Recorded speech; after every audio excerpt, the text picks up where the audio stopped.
Acheter sa résidence principale, est-ce que c'est une erreur? Alors c'est vrai que c'est le rêve de beaucoup et pourtant pour certains ça peut être une vraie erreur financière. En fait, quand tu achètes ta résidence principale, la plupart du temps déjà tu vas t'endetter sur un temps long et si tu t'es endetté de manière très élevée, en fait tu es un petit peu endetté jusqu'au cou, tu vas être obligé de travailler par exemple dans ton taf que tu n'aimes pas forcément et de continuer tout simplement parce que tu dois payer absolument le crédit. Ça peut être déjà une première erreur. Financièrement, deuxième erreur, c'est que des études qui montrent que en moyenne en France, il faut 14 ans pour que ce soit plus intéressant financièrement d'être propriétaire que d'être locataire. Donc il faut être propriétaire pendant au moins 14 ans parce que tu payes beaucoup de frais quand tu es propriétaire, notamment les frais de notaire, autour de 7 à 8% du prix du bien, qu'il faut rentabiliser au bout d'un moment, que le locataire, lui, ne paie pas. Tu payes les intérêts à la banque, tu payes les frais de dossier, les frais de l'agent immobilier parfois, la taxe foncière qui a explosé, etc., etc.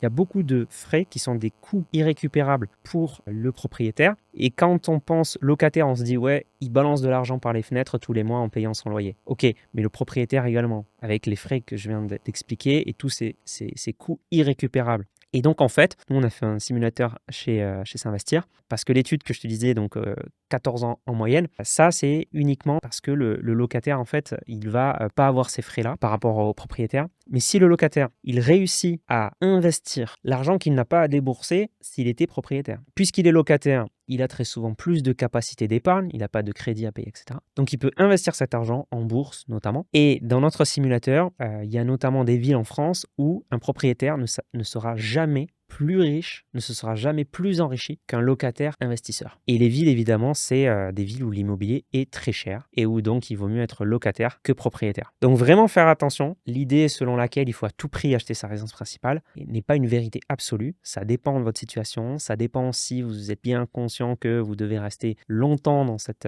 maison pour amortir les frais, etc.